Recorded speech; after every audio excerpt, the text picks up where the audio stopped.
Salut à tous. Une fois que vous allez super bien. Merci vraiment, maman, pour la confiance. Merci pour l'opportunité. Merci à tout un chacun d'entre vous. Merci surtout pour votre amour. Merci vraiment beaucoup. Je rends toujours témoignage que j'ai connu le Seigneur en 2016. J'ai passé beaucoup de temps dans l'église à servir, tout ça. Mais la première communauté où j'ai vraiment senti de l'amour de Dieu entre frères et sœurs, c'est chez les amis d'Esther. Et que je ne prends pas ça pour acquis. C'est vraiment, vraiment, nous avons vraiment un privilège, vraiment, vraiment d'être ici. Alléluia.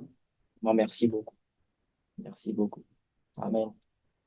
Alors, avant de commencer, je voulais juste nous attirer notre attention sur quelque chose. Euh, Juste nous dire que nous ne devons pas nous ne devons pas nous connecter des fois par habitude. Ça peut être très facile, le fait qu'on se rencontre très souvent les dimanches comme on se rencontre là, de prendre de le prendre vraiment des fois pour acquis. Ne tombons pas dans la familiarité avec les choses de Dieu. Alléluia. Vraiment, préparons-nous, attendons-nous vraiment à recevoir de Dieu. Ne nous connectons pas juste pour dire, bon, ok, Tata Glory va chanter, après, bon, on va prendre la parole, après, tonton Samy va faire les annonces, et puis bon, ça sera comme d'habitude. Non. Lorsque Jacob fuyait son frère Ésaü, il est arrivé à une place où pour lui, il va juste dormir et se réveiller le lendemain et continuer sa route. Il pensait que c'était un lieu comme n'importe quel autre lieu. Il pensait que c'était juste, voilà, comme d'habitude. Mais Dieu était là. Alléluia. Dieu était là. Donc, ne prenons pas les choses de Dieu acquises. Alléluia. Connectons-nous avec enthousiasme, connectons-nous avec foi. Attendons-nous vraiment à recevoir de Dieu. Amen. Et aussi, j'aimerais aussi parler d'un homme dans la Bible qu'on appelle Étychus. Étychus, la Bible dit que lorsque l'apôtre Paul prêchait l'évangile, le gars là, je ne sais pas ce qu'il a poussé, mais il est parti s'asseoir sur la fenêtre. Je ne sais pas comment lui, il a fait ça, mais il est parti s'asseoir sur la fenêtre. Amen. Et quand tu es assis sur la fenêtre, tu vois, tu es proche du bruit de l'extérieur, tu vois, tu peux être distrait par les gens qui passent, par le bruit des animaux, par le bruit des motos, des voitures, tout ça. Donc, c'était une place où il était distrait. Alléluia. Des fois, t'asseoir à la fenêtre, c'est comme couper sa caméra, par exemple. Je ne dis pas que c'est vraiment ça, hein, mais ça peut être aussi ça. Amen. S'asseoir sur la fenêtre où tu es distrait, tu te laisses aller par n'importe quoi. Amen. Et lui, bizarrement, toi, tu es assis sur la fenêtre et puis c'est lui qui se laisse encore emporter par un profond sommeil. Ça veut dire il s'est endormi profondément. Vous voyez que le gars même, il n'est pas sérieux. Toi, tu es quelque part où tu ne dois pas dormir, mais c'est toi qui te permets encore de dormir. Amen. Et il est tombé. Vous voyez? Il y a des sommeils qui ne se manifestent que lorsqu'on parle, on prêche la parole. Est-ce que vous savez ça? Il y a des sommeils là qui ne se manifestent que lorsqu'on parle, on prêche la parole. Et la finalité de ces sommeils-là, c'est pour nous détruire. Ça paraît subtil, mais des fois, tu peux manquer juste une parole qui pourrait révolutionner toute ta vie. Amen. Mais ça arrive comme ça que pendant qu'on prêche la parole, pendant qu'on est connecté, tu te laisses aller avec la fatigue. Ça. Et puis, Dieu envoie sa parole et sa parole les guérit et les a fait sortir de la fosse. Peut-être que tu as juste besoin d'une parole. Mais si tu es distrait, tu te laisses emporter par le sommeil, peut-être la parole dont tu avais besoin, peut-être c'était ta gloire qui va prendre la parole, qui va donner ça. Peut-être plus que c'est ta parole qui est ton Samy. Mais parce que tu es distrait, tu t'es endormi un peu, c'est fini. Cette parole passe et puis toi, tu n'arrives pas à la capter. Alléluia. Mais je prie vraiment que ce soir, nous ne soyons pas des édifices. Amen. Que nous n'assions pas sur la fenêtre et que nous ne tombons pas dans un sommeil profond. Alléluia. Amen. Gloire au Seigneur. Alors, j'aimerais commencer. Amen. J'aimerais commencer. Je tenais vraiment à dire que des fois, tu vois, lorsqu'on te demande de rendre ministère, on te donne un thème comme le thème que nous avons pour l'année là. Vraiment, c'est parce que la Bible est bourrée d'histoires où tu vois Dieu qui donne de la victoire à son peuple. Tu vois des gens se consacrer, Dieu faire des choses surnaturelles. Tu vois, c'est vrai de dire que c'est facile, c'est bon, c'est tranquille, tu vois. Mais vraiment, pendant que je priais, Dieu m'a dit non, qu'on va pas aller dans ce sens-là. Et Dieu m'a vraiment parlé. Je pense vraiment qu'il y aura une révolution dans la vie de tout un chacun d'entre nous ce soir. Alléluia. Amen. Est-ce qu'on me suit? Et vous savez, des fois, quand Dieu donne des thèmes comme ça, ce n'est pas juste pour faire beau. Je ne crois pas que Maman Blanche, ou on ne s'est pas décidé, on a pris ce thème juste pour faire beau. Ça annonce vraiment ce que Dieu veut faire cette année. Ça annonce vraiment ce que Dieu s'apprête à faire cette année. Si on prend position, c'est ce que Dieu veut faire concrètement. Et c'est ce que Dieu va faire. Quelqu'un me dit Amen. C'est ce que Dieu va faire. Dieu va nous accorder la grâce d'avoir de la victoire, de nous consacrer encore plus et de pouvoir accomplir les choses surnaturellement. Alléluia, c'est ce que Dieu va faire. Mais Dieu, ce soir, veut attirer notre attention sur quelque chose. Sur ce qui est pour lui, je pense, la priorité. Dieu veut attirer notre attention sur ce qui prouve c'est ça le plus important. Alléluia. Je veux bien vraiment nous emmener à, ça me plairait bien de parler de la victoire, de parler de la victoire que Christ nous a acquise à la croix, de parler de ces choses extraordinaires que Jésus nous a acquises à la croix, de comment nous pouvons envoyer la victoire de l'œuvre achevée de Christ à la croix manifeste dans notre vie. Je veux bien parler de ces choses. Mais la Bible dit, lorsque Jésus a envoyé ses disciples pour aller prêcher, il leur a dit, allez, faites des miracles, guérissez les malades, réussissez les morts. Il leur a dit toutes sortes de choses. Mais quand ils sont revenus, ils étaient enthousiastes, ils étaient contents. Ah, même les démons étaient soumis, on avait eu de la victoire sur telle situation, tout ça. Mais Jésus leur a dit, calmez-vous. C'est bien, c'est moi-même, je vous ai envoyé, je vous ai dit de faire cela. Il leur a dit, faites très attention, réjouissez-vous plutôt de ce que votre nom est écrit dans les cieux. Alléluia. Réjouissez-vous plutôt de ce que vous êtes à nouveau rentré en relation avec Dieu, de ce que je vous ai réconcilié avec Dieu. Alléluia. Réjouissez-vous de ce que Dieu vous connaît. Amen. J'aimerais aussi bien nous parler de la consécration, tout ça. Mais dans la Bible, Jésus a parlé aux pharisiens. Nous connaissons tous les pharisiens. Jésus leur a parlé, il dit, ah, vous là, vous avez une apparence de piété, tout ça, vous êtes comme des tombeaux blanchis. À l'extérieur, c'est beau, tout est parfait. Mais à l'intérieur, il y a toutes sortes de choses bizarres, d'impuretés qui se cachent. Alléluia. C'est pour dire qu'on peut se consacrer. Mais si on ne se consacre pas avec la bonne motivation, on a raté Dieu. Il y a des gens qui sont vraiment consacrés, hein. Il y a des gens qui se consacrent, ils font des choses. Mais Dieu ne les connaît pas, Dieu ne les regarde même pas. Alléluia. Je suis sûr qu'au moins, il y a des gens comme ça qu'on connaît. Au moins, quand on connaît leur vie de consécration. Mais quand on voit leur karaté, quelque part, on sait que non, non, ça là, ça va pas. Alléluia. J'aimerais bien nous parler de la consécration. Mais il y a quelque chose de plus important. Il y a quelque chose qui doit nourrir notre vie de consécration. Alléluia. Je veux bien aussi nous parler des accomplissements surnaturels dans lesquels Dieu veut nous emmener. Mais dans la Bible, la Bible dit, il y a des gens à la fin des temps qui vont s'approcher de lui, qui vont lui dire, on a fait ci en ton nom, on a fait des miracles en ton nom, on a fait des choses extraordinaires en ton nom. Mais Jésus a dit, ah, éloignez-vous de moi, je ne vous connais pas. Vous imaginez un peu que ce sont des gens qui ont fait des exploits avec Dieu, qui ont marché dans le surnaturel. Mais Jésus dit, éloignez-vous de moi, je ne vous ai jamais connu. Ça, c'est très grave. C'est très grave. Moi, je me suis toujours posé la question, comment on peut faire, nous-mêmes, on sait que faire des miracles, faire tout ça, c'est pas facile. C'est pas facile. On peut pas, ça, c'est pas quelque chose pour tout le monde. Mais malgré qu'ils ont fait ça, Dieu dit, je ne vous ai jamais connu. Éloignez-vous de moi. Il les a repoussés. Alléluia.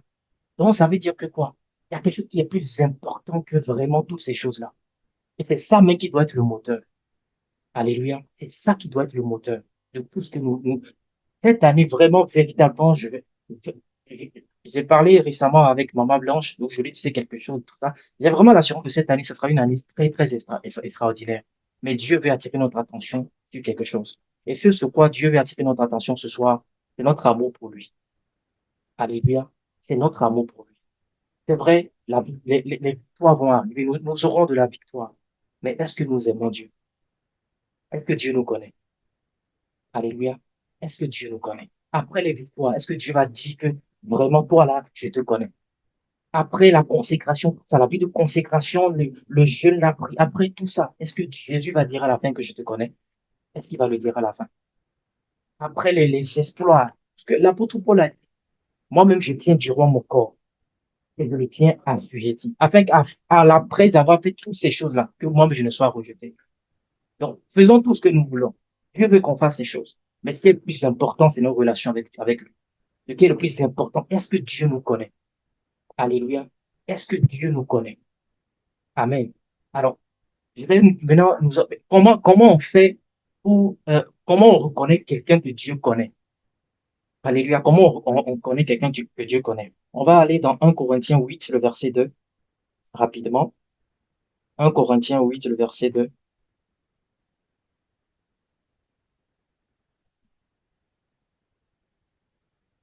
1 Corinthiens 8, le verset 2, la Bible dit, si quelqu'un croit savoir quelque chose, il ne connaît encore rien, comme il faudrait connaître. Le verset 3 dit, mais si quelqu'un aime Dieu, il est connu de lui. Alléluia. Si quelqu'un aime Dieu, il est connu de lui. J'ai trouvé une autre version tellement intéressante là. C'est en anglais. C'est la version New Living Translation. Ça dit, but the person who loves God is the one whom God recognizes. Ceux qui aiment Dieu, c'est ceux-là que Dieu reconnaît. Alléluia. Ceux qui aiment Dieu, c'est ceux-là que Dieu reconnaît. Alors, ma question, est-ce que Dieu nous reconnaît ce soir?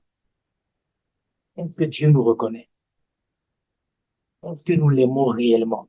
Est-ce que nous l'aimons véritablement? Si on se pose vraiment les questions qu'il faut là, est-ce qu'on l'aime vraiment Dieu? Alléluia. Ou bien je dirais même, euh, ce qui est sûr, au départ, on aime toujours Dieu, tu vois. Mais est-ce que l'amour là, c'est toujours le même amour au départ? Est-ce que quelque part, l'amour là n'a pas diminué? Alléluia. Ne sommes-nous peut-être pas dans l'activisme, c'est-à-dire être en train de faire des choses, mais le feu avec lequel on avait commencé au départ n'y est plus. Est-ce qu'on aime toujours Dieu? Est-ce qu'on l'aime encore véritablement? Alléluia. Et vous voyez, quand on a donné notre vie à Jésus, hein, donné sa vie à Christ, le jour où on a donné notre vie à Christ, on n'est pas devenu adepte d'une religion. Alléluia. Mais nous sommes rentrés dans une relation. Nous sommes rentrés dans une alliance. Nous sommes rentrés dans un mariage. Alléluia. Un mariage. Donc, nous sommes en amour avec quelqu'un. Nous nous sommes alliés, nous nous sommes mis en alliance avec quelqu'un.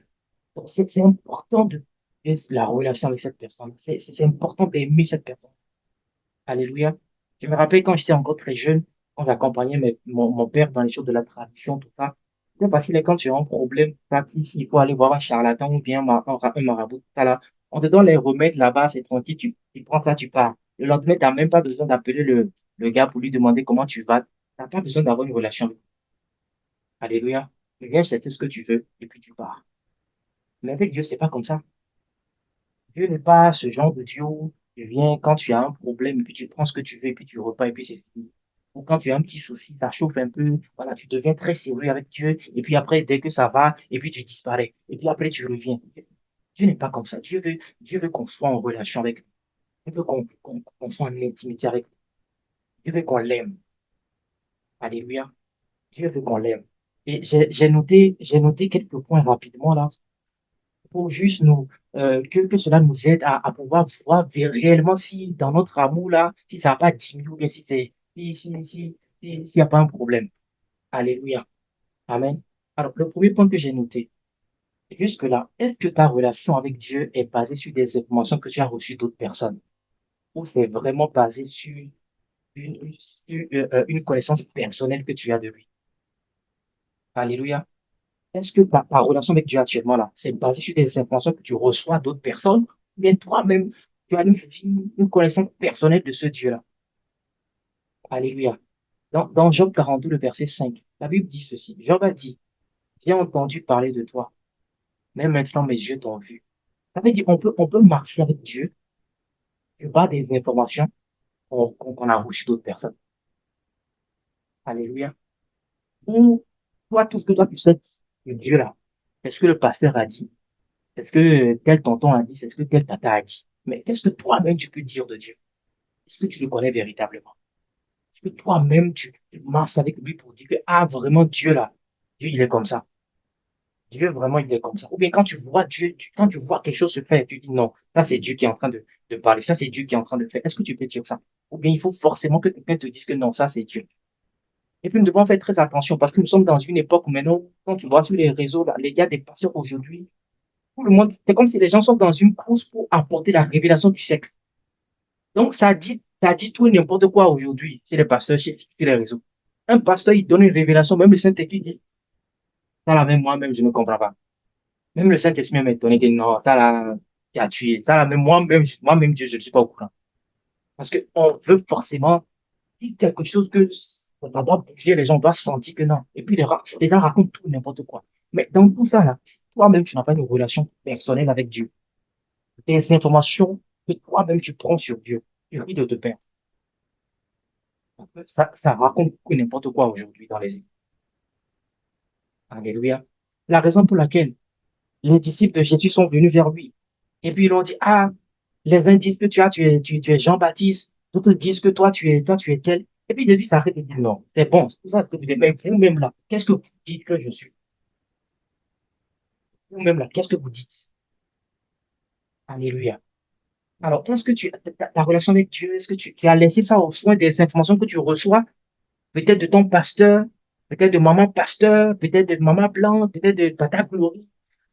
Tu as laissé ça au soin de toutes ces informations seulement, ou bien toi-même dans ta chambre.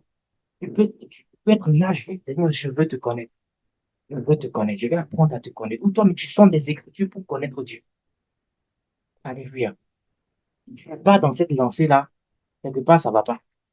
Parce que tu peux pas. Bon, nous tous, on est là. Hein. Il n'y a pas des enfants forcément ici, mais on a été quand même au moins une fois amoureux dans la vie. Alléluia. Tu ne peux pas te mettre en couple avec quelqu'un où que toi, tu sais de la personne là, c'est ce que les autres ont dit. Est-ce que la relation peut aller loin? On va aller loin. Ça ne peut pas aller loin. Donc, est-ce que nous sommes en train de faire des efforts pour connaître personnellement Dieu? Si l'effort là n'y est plus, alors ça dit que quelque part de notre amour, il y a quelque chose qui ne va pas. Alléluia.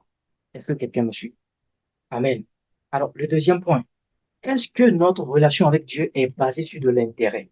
Là, je vais un peu me calmer ici, là. Est-ce que notre relation avec Dieu est basée sur de l'intérêt? Supposons que Jésus soit venu sur la terre. Il n'a pas fait de miracle quelque part. La Bible ne fait mention d'aucune promesse. Il n'y a aucune garantie que si tu pries, tu vas recevoir. Est-ce qu'on va le suivre? Disons la vérité. Est-ce qu'on va le suivre?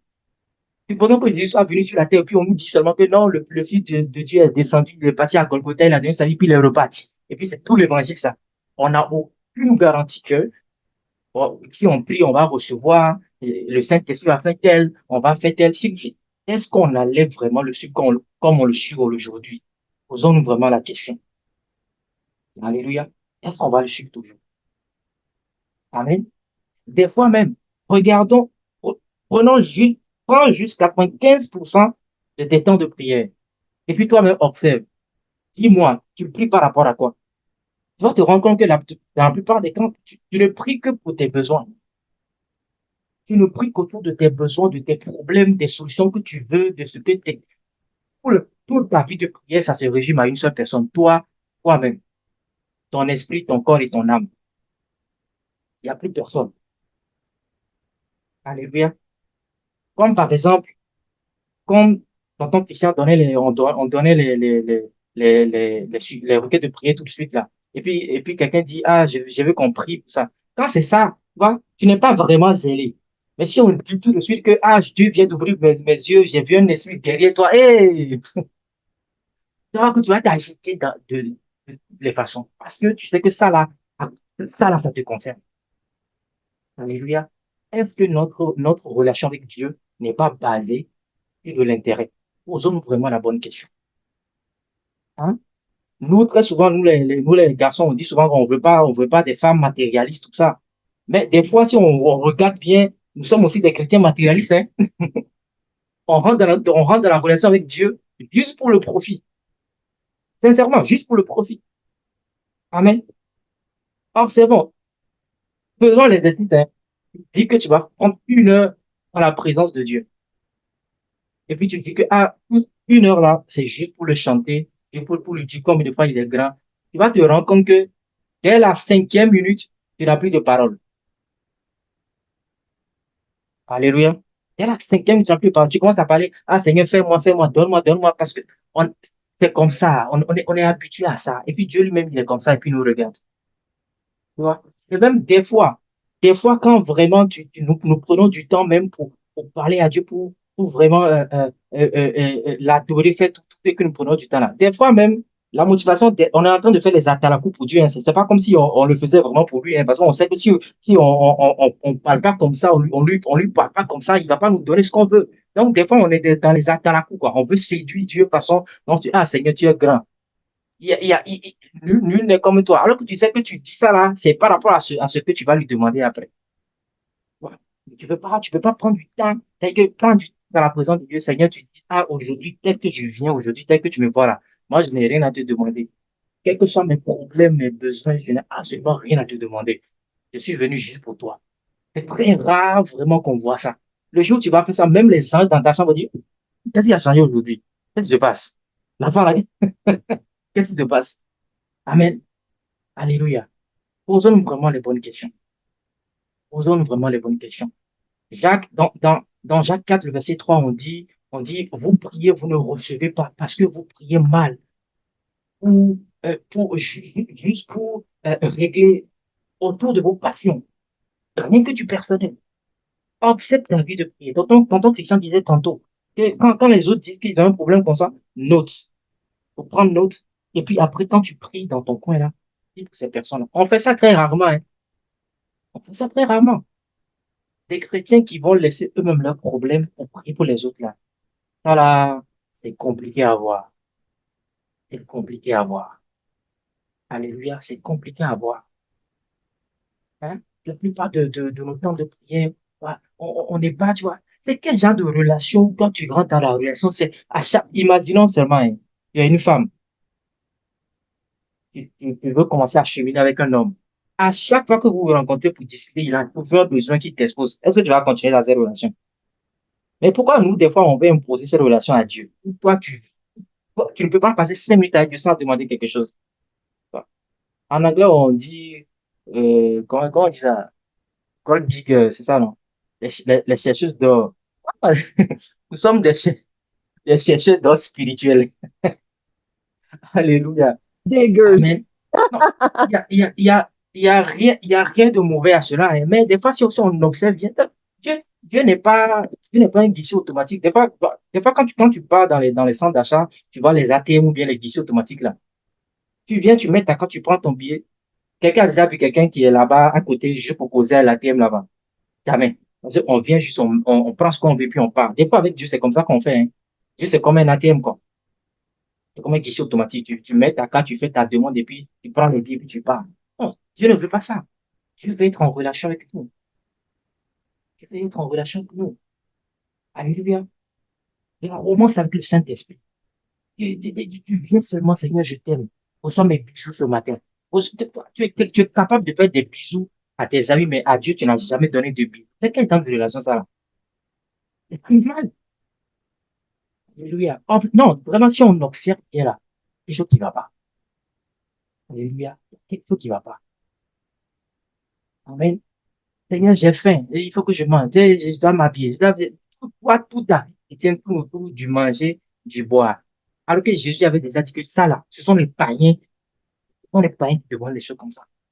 Tu n'es jamais zélé sur les choses du royaume de Dieu. C'est-à-dire que tu vas prier que, ah, moi, là, j'ai décidé maintenant que pendant les 2 prochains mois, je vais prier pour la croissance de mon église. Ou quand tu viens devant Dieu, là, peut-être que tu pries pour tes besoins, c'est 3%. Les 97 autres pourcents, là, c'est rien que pour la croissance de ton église. C'est rare de voir ça. Alléluia. Amen. Mais c'est ce que Dieu veut. Dieu veut ça. Alléluia. Dieu veut ça. Amen. Est-ce que quelqu'un me suit? Nous allons aller au prochain point. Alors, j'aimerais que tu observes aussi ton attachement à la présence de Dieu. Ton attachement à la présence de Dieu. Alléluia. Ton attachement à la présence de Dieu. Pas des fois, comme on est connecté là, avant que certaines personnes ne se connaissent ce soir, comme on voit ici, comme ça là, il a fallu vraiment qu'on mobilise FBI, Interpol, pour que les personnes là soient là. Et il a fallu qu'on remue le ciel et la terre pour que les personnes soient là. Parce que, voilà, il n'y a plus cet amour. Donc, quand on dit, viens dans la présence de l'Éternel, tu vois, tu vois, c'est plus trop ça. On doit t'appeler championne, on doit t'appeler telle royauté, on doit avoir les petits mots, hein, juste pour attirer ton attention pour que tu viennes assister au culte. Hein? Quelqu'un doit t'appeler prince et princesse de l'éternel avant que tu viennes, sinon tu vas pas venir. Tu vois. Donc, pour toi et toi seul, on doit faire tous ces tracas-là avant que tu reviennes. C'est compliqué. C'est avec quel genre de relation. Alors que dès que tu tombes à mourir un peu d'un gars ou de c'est fini, hein. Tu veux forcément la voir, aller au marteau, mais avec Dieu, tu n'es jamais parti au marteau. Avec Dieu, tu n'es jamais parti au McDo. Même soit pour eux, même ici, même, tu n'es jamais allé avec Dieu. Est-ce que c'est normal ça là? C'est quel genre de relation? Est-ce que quelqu'un me suit? Alléluia. Ah, le psalmiste a dit un jour dans tes parvis vaut mieux que mille ailleurs. Psaume 84, le verset 10. Un jour dans tes parvis vaut mieux que mille ailleurs. Un amoureux de Dieu, quelqu'un qui aime Dieu, va forcer. Quand on dit allons dans la maison de l'Éternel là, c'est-à-dire que tu es en joie, tu es content. Alléluia. Tu es content. Il y a des gens, on parle comme ça, mais il y a des gens là. Les seules fois que tu vas les voir être enthousiastes, contents d'aller à l'église, c'est parce qu'ils ont payé une nouvelle robe. Ou bien peut-être ils vont porter une nouvelle chaussure. Non, sincèrement, on parle, mais il y a ça, hein. Et que lui-même, alors que ce n'est plus vraiment ce que tu dois aller faire quelque chose. Tu vois? Non, on tient que bien, on va se rendre compte que quelque chose. Amen. Dieu, c'est notre papa. Dieu n'est pas dérangé de nous donner les choses. Mais quand il voit que l'enfant là, là, c'est, l'enfant là, il commence à me prendre comme je ne sais pas quoi là. Voilà. Dieu, des fois, il met la main comme ça et puis il t'observe et puis il te regarde. Alléluia. Quel est ton attachement à la présence de Dieu? Est-ce que tu aimes toujours la présence de Dieu? Est-ce que tu aimes toujours la présence de Dieu? Alléluia. Hein? Le prochain point, ton implication dans l'œuvre de Dieu. Ton implication dans l'œuvre de Dieu. Amen. C'est-à-dire, il y a des gens, pour que tu les vois s'impliquer dans l'œuvre de Dieu, il faut qu'on fasse venir un pasteur ou bien un prophète de l'Allemagne, il va venir faire un séminaire sur servir Dieu, avec toutes les promesses possibles que quand on sait, Dieu va faire. Sinon, eux, tu vas jamais les voir faire quelque chose pour Dieu. Jamais. Ils ne font pas. Alléluia. Ou bien, il y a des gens, ils se limitent seulement à peut-être nettoyer le temple. Ça, là, j'aimerais corriger quelque chose. Je ne sais pas, hein, mais moi, moi, c'est comme ça que je pense. Parce que moi, je dis que eh, faire l'entretien à l'église, là, ce n'est pas servir Dieu, hein. Faire l'entretien à l'église, ce n'est pas servir Dieu. Interpréter à l'église, tout ça, là, ce n'est pas servir Dieu. Moi, pour moi, tout ça, là, ce n'est pas servir Dieu. Parce que quoi? Pourquoi je dis ça? Bon, d'abord, faire l'entretien dans nos maisons, là, est-ce on fait une annonce pour qu'on fasse l'entretien dans nos maisons? Non. Parce que je sais que c'est chez moi. Donc, je sais que je suis obligé que là où je vis, que ça soit propre. Maintenant, pourquoi tu veux que la maison que toi-même tu dis que tu es ton père là, pourquoi tu veux appeler ça forcément que je sers Dieu? Tu sais Dieu comment? C'est ton obligation. C'est une obligation. Un enfant de Dieu, tu ne fais rien d'extraordinaire quand tu nettoies la maison de Dieu. C'est obligatoire. Ou bien tu veux que la maison de ton père soit sale. Alléluia.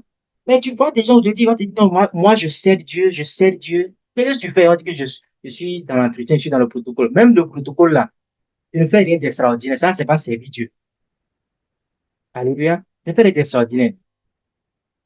Il y a, quand on vient chez toi à la maison, n'est-ce pas que tu reçois les gens? Tu reçois les gens, tu dis, toi, place-toi ici, mets-toi ici, assieds-toi ici. C'est tout ce qu'on fait aussi à l'église. Non? Mais pourquoi, à la maison, pour le service de Dieu, on veut forcément que, non, quand on fait seulement ces choses, on se dit que non, on fait quelque chose. On ne fait rien d'extraordinaire. C'est une obligation que dans la maison de Dieu, tu sois en train que tout soit normal, qu'il y ait de l'ordre, qu'il y ait tout ça. C'est ça, en fait. Alléluia.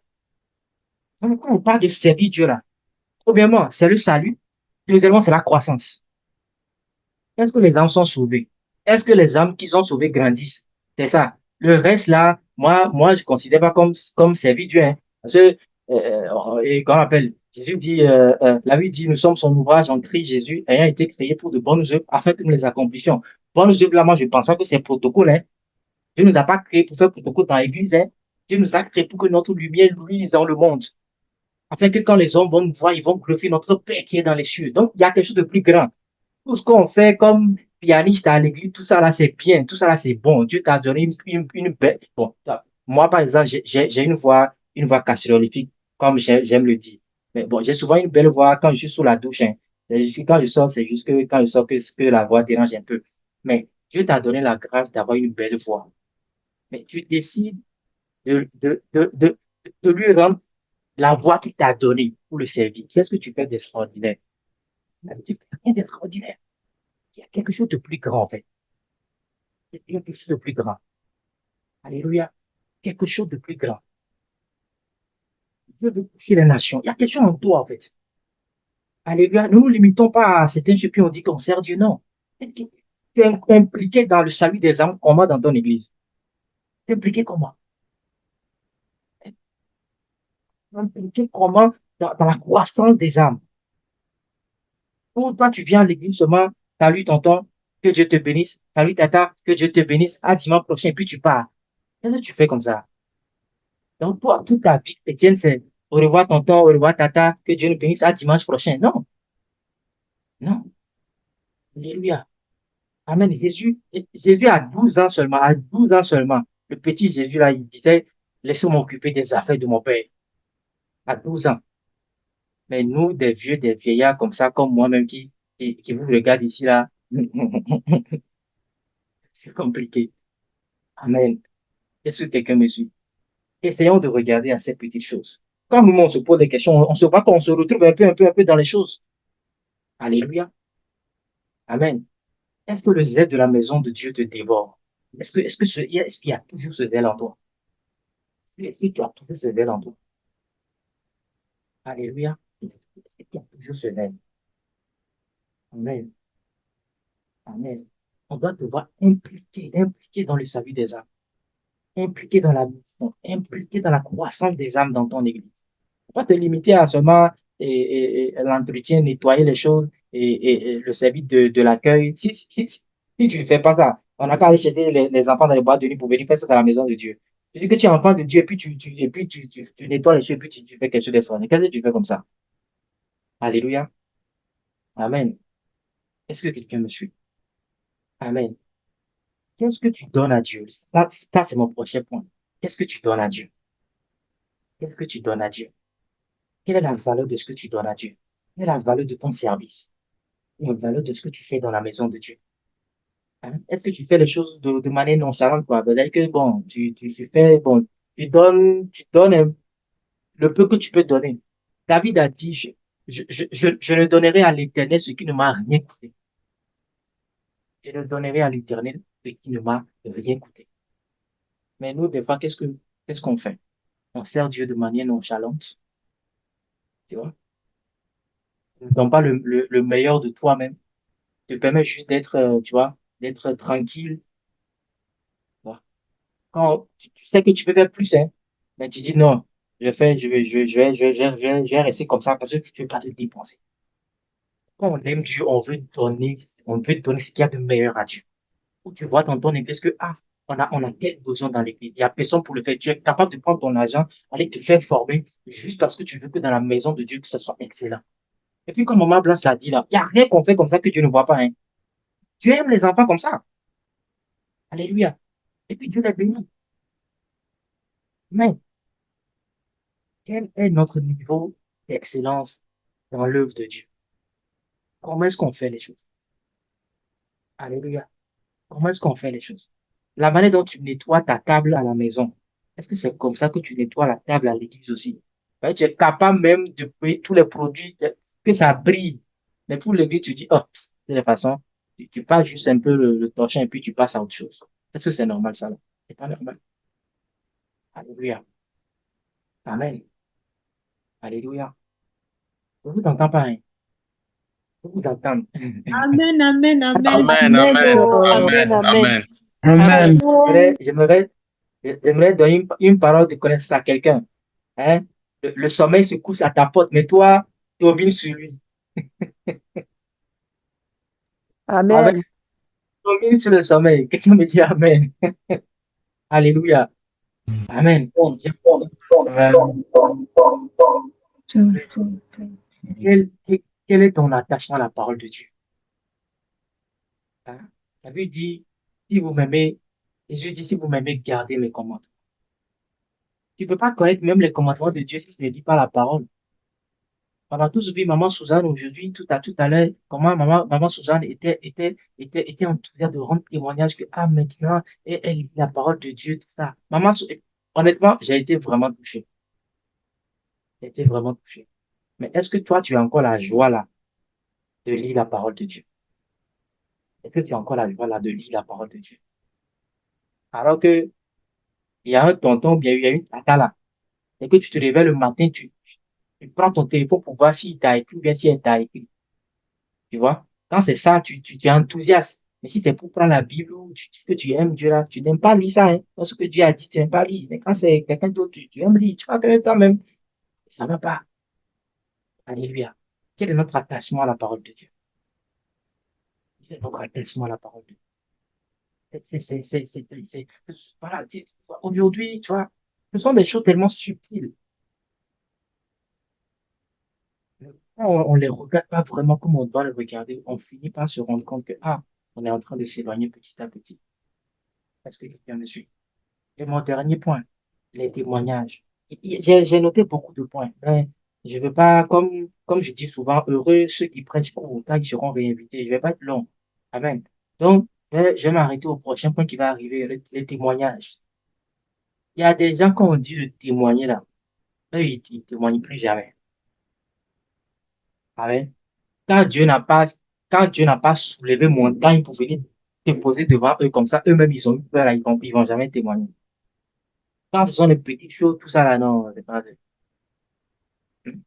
Ouais, il y a des mariés, il y a des mariés, quand il y a des mariés, si vous les observez bien, on te rend compte que si la femme veut te raconter une histoire, bien l'homme veut te raconter une histoire, la finalité de l'histoire, ton conjoint a toujours joué un rôle capital dans la fin de l'histoire là. Il y a eu toute leur histoire là, leur mari bien leur femme a joué un rôle parce qu'ils veulent toujours parler de ce que son mari a fait, de ce que sa femme a fait, de comment son mari est extraordinaire, tout ça. Mais toi, tu arrives plus à témoigner même. Il y a des choses que Dieu fait, pour toi c'est normal. Tu n'arrives plus à témoigner. Alléluia. Tu n'arrives plus à témoigner. Même l'évangélisation, même, tu n'arrives pas à parler de Jésus. Toi, mais ce que tu as dit que tu dis que tu aimes là, tu n'arrives pas à parler de lui à quelqu'un. Alléluia. Amen. Ce n'est pas, je ne suis pas dans l'optique vraiment de nous condamner ou bien de pointer quelqu'un du doigt, mais je dis ces choses à ma façon, juste pour attirer, en fait, nos regards sur certaines petites choses. Des fois qu'on laisse passer, mais qui sont tellement importantes, qui sont des indicateurs pour voir si vraiment nous sommes toujours vraiment en feu. Alléluia. Que nous sommes vraiment toujours en feu. Dieu va nous emmener à connaître des victoires extraordinaires cette année. Je n'en doute même pas une seconde. Dieu va nous emmener de nous consacrer. Il y a des choses extraordinaires que Dieu va faire avec nos vies cette année. J'en suis sûr. Mais après tout ça, Dieu veut qu'on l'aime. Dieu veut qu'on soit en intimité avec lui. Dieu veut qu'on passe du temps avec lui. Dieu veut qu'on soit en romance avec lui. Alléluia. Donc, il faut qu'à partir d'aujourd'hui, que tu revoies ta vie de prière. Si tu passais 90% de ton temps de prière à demander des choses à Dieu, pardon, il faut revoir ça. Alléluia. Il faut revoir ça. Du temps avec Dieu. Aime Dieu. Aime être avec Dieu. Alléluia. Et pour finir, je pense avoir parlé ça ici une fois. Pour finir, je vais juste m'arrêter là. Quand Pierre était en prison, quand Pierre était en prison, on nous a pas dit ce que Pierre faisait en prison. On nous a juste dit que Pierre était en prison et puis l'Église a prié pour lui. N'est-ce pas? On nous a pas dit ce qu'il faisait en prison. Ça veut dire, si la Bible n'a pas fait mention de ce qu'il faisait, ça veut dire que le gars ne faisait rien d'intéressant. Alléluia. Il était juste en prison. Peut-être qu'on ne sait pas ce qu'il faisait. On nous a dit que l'Église a prié pour lui. Et puis on dit qu'un ange est venu au milieu de la nuit, puis il a fait sortir de la prison. Il faut regarder Paul et Silas. Eux, ils étaient en prison. On les a pas vu dire, ah, c'est quoi même ce Dieu-là même? Et ils étaient pas en train de se lamenter. Hein. La Bible dit qu'ils chantaient les louanges de Dieu. Comment tu peux chanter les louanges de Dieu en prison? Alors que tu sais que c'est lui-même la cause du fait que tu sois en prison. Qu'est-ce que Dieu a fait de bon là-bas? Dieu n'a rien fait de bon, mais ils chantaient les louanges de Dieu parce que c'était des amoureux de Dieu. Ils pouvaient prier, Seigneur, tue le geôlier, tue tel, fais quelque chose, fais quelque chose. Il n'a pas fait ça. Ils chantaient les louanges de Dieu, les amoureux de Dieu. Mais regardez ce qui se passe. La vie dit que soudainement, il y a eu un grand tremblement de terre. Et puis, les fondements de la prison ont été ébranlés et les portes s'ouvrirent. Toutes les portes s'ouvrirent. Regardez bien la différence entre la délivrance de Pierre et la délivrance de Paul. Pierre, l'église a prié et puis on dit un ange est venu. Toute l'église, mobilisation de l'église, tout ensemble, c'est un ange qui est venu et puis il a fait sortir. Mais deux personnes dans la même situation, ils tentaient les louanges de Dieu, des amoureux de Dieu, des assoiffés de Dieu. Et puis on nous dit que toute la prison, il y a eu, tout le monde a été libéré, tout le monde. On n'a pas cherché à savoir si lui il est coupable ou pas. Tout le monde a été. Parce que là, ce n'est pas un ange qui est venu. Là, c'est Dieu lui-même qui est descendu. Parce que là, il est question de ses amoureux, des gens qu'il aime. Alléluia. Il est question des gens qu'il aime. Donc, on a tout à gagner à devenir des amoureux de Dieu. Des gens qui aiment Dieu, pas pour ce que Dieu va leur donner. Non. Oublions tout ça. Aimons Dieu pour qui il est. Cherchons Dieu pour qui il est. Cherchons sa présence. Aimons sa présence. Alléluia. Il avait dit que les choses que l'œil n'a pas vues, les choses que l'oreille n'a pas entendues, ce sont les choses que Dieu fait pour ceux qui l'aiment. On n'a pas dit pour ceux qui aiment. Hein. On n'a pas dit ceux que Dieu aime. Hein. On dit pour ceux que Dieu aime. Donc, si toi, tu n'aimes pas Dieu, faut t'exclure dans l'affaire en même temps. Alléluia. Il y a des choses que Dieu ne garde que pour les personnes que Dieu sait que, ah, tel enfant-là, c'est que l'enfant-là, vraiment, l'enfant-là même. Alléluia. Amen. Que le Seigneur nous aide. Je vais donner la parole à Maman Blanche et Maman Blanche va nous aider à prier un peu. Que Dieu nous bénisse. Merci beaucoup. Alléluia. You can do better. Tu peux faire mieux que ça. Alléluia. Nous acclamons pour donner la gloire à Jésus. Tu peux faire mieux que ça. Alléluia. Gloire à notre Dieu. Alléluia. Merci Seigneur. Merci à Jésus. Nous bénissons vraiment le Seigneur. Tonton Nick, vraiment, à Dieu soit la gloire. Merci infiniment. Merci pour le sacrifice que tu as pris de chercher la face de Dieu vraiment et de nous offrir un plat assez lourd ce soir. Vraiment que le Seigneur te bénisse abondamment, qu'il te fortifie, qu'il te renouvelle. Alléluia. Donc, papa, tu as la parole. Papa va nous conduire vraiment dans ces moments de prière.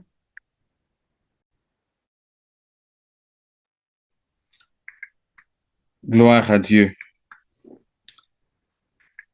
En fait,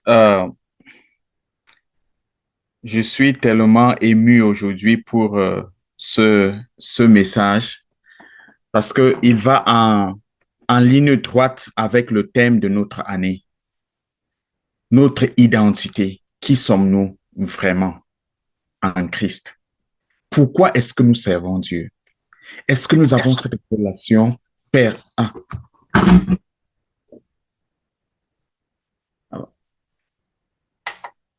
Alors, vous m'entendez?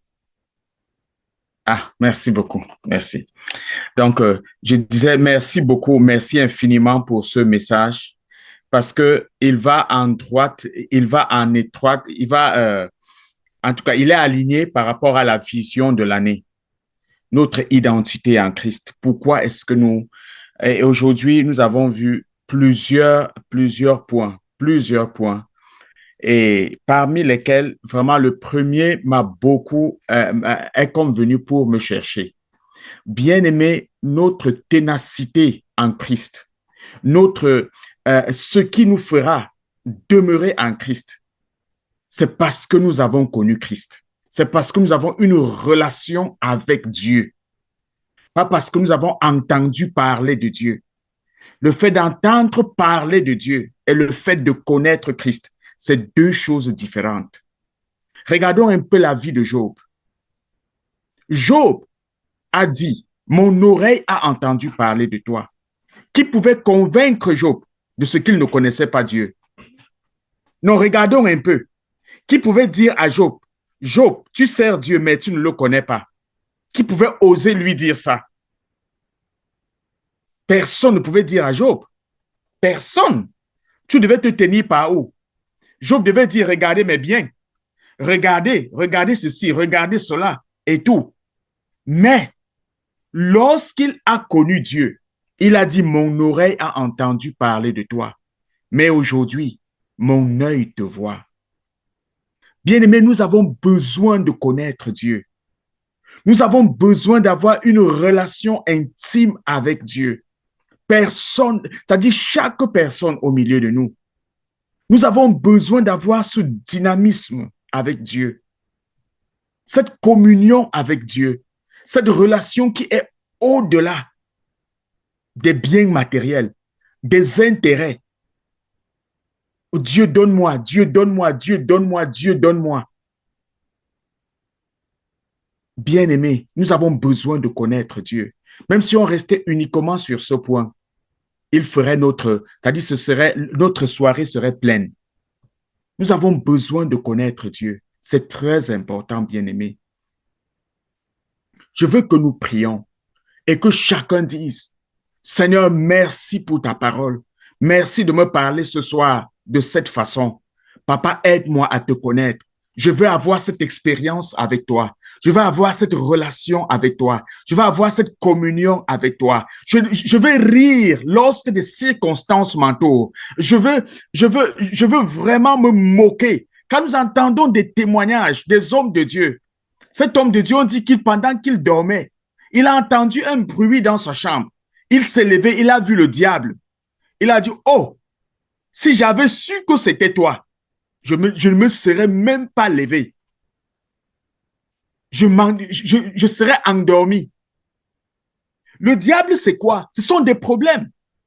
Donc, lorsque tu te trouves dans une certaine situation angoissante, terrible, tu ne sais pas, ça dit, c'est comme si c'est le monde qui descendait sur toi. Tu te regardes à ces difficultés, tu te moques, tu ris. Tu sais, je sais en qui j'ai cru. Je sais que mon Rédempteur est vivant. Je sais que Jésus est vivant. Je sais que mon Seigneur est le roi des rois. Je sais en qui j'ai cru. L'apôtre Paul a dit, je sais en qui j'ai cru. Bien-aimé, c'est très puissant. Lorsque nous avons cette relation avec Dieu, on ne nous oblige pas à jeûner.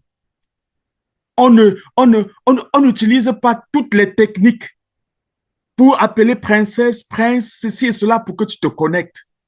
Non. Bien aimé, quand tu te connectes, ça donne la vie à quelqu'un. Tu ne sais pas ce que ton image fait.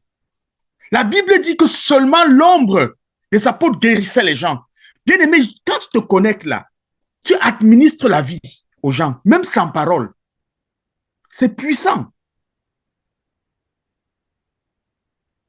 Dans l'Ancien Testament, lorsque les gens étaient mordus par le serpent, c'est-à-dire par les serpents, il fallait qu'ils regardent seulement c'est-à-dire au serpent d'airain et ils étaient guéris. Bien-aimé, est-ce que tu sais que la gloire de Dieu qui émane de ta vie peut apporter la vie à quelqu'un? Juste ton sourire peut apporter la vie à quelqu'un. Bien-aimé, notre communion avec Dieu, c'est tout ce que nous avons besoin. Connaître Dieu, pas entendre parler de Dieu. Expérimenter Dieu, c'est ça. Avoir cette relation avec Dieu. Lorsque les épreuves arrivent, tu te moques de ces épreuves parce que tu connais en qui tu as cru. Lorsque quelqu'un vient te dire, j'ai rêvé, j'ai vu qu'on t'avait opéré, tes intestins pendaient par dehors, ton pied était cassé par comme ceci, ta tête tournée c'est-à-dire derrière. Tu dis, je sais en qui j'ai cru. Ça ne m'arrivera jamais. Je sais en qui j'ai cru. Ces choses-là, tu connais en qui tu as cru. Pas que tu as entendu parler de Dieu, mais tu as eu cette relation avec Dieu. Tu connais qui est ton Dieu. Tu n'es pas effrayé des nouvelles. Non, non et non. Bien-aimé, il y a un des points qui m'a beaucoup marqué. Servir Dieu. Le Osha, c'est servir Dieu. Je ne dis pas que ce n'est pas servir Dieu. Prendre soin, nettoyer les bancs, faire ceci, c'est bon, c'est servir Dieu. Mais est-ce que vous savez ce que Jésus a dit? Je vous envoie comme le Père m'a envoyé. Les âmes. Voilà le battement du cœur de Dieu. Voilà le battement du cœur de Dieu. Lorsque la trompette va sonner, nous allons laisser ces bancs. Et la Bible dit qu'au dernier jour, la terre sera enroulée. C'est-à-dire que le feu va enflammer toutes ces belles maisons dans lesquelles nous sommes là, que nous aimons bien prendre soin. Ce sera enroulé comme un papier journal et sera jeté dans les temps de feu. Et la nouvelle terre descendra. La seule chose avec laquelle tu monteras au ciel, ce sera les âmes. Ce sera cette parole de consolation que tu as donnée à quelqu'un. Ce sera ce sourire que tu auras mis sur les lèvres de quelqu'un. Voilà servir Dieu. Et toutes les autres choses vont venir parce que tu aimes la propreté, parce que ceci, parce que cela. Mais j'ai suivi un de mes enseignants qui a dit, le plus long voyage que tu auras fait sur la terre, ce sera d'atteindre le cœur de quelqu'un par l'évangile. C'est ça le plus long voyage que tu as parcouru sur la terre. Tu as parcouru ce voyage.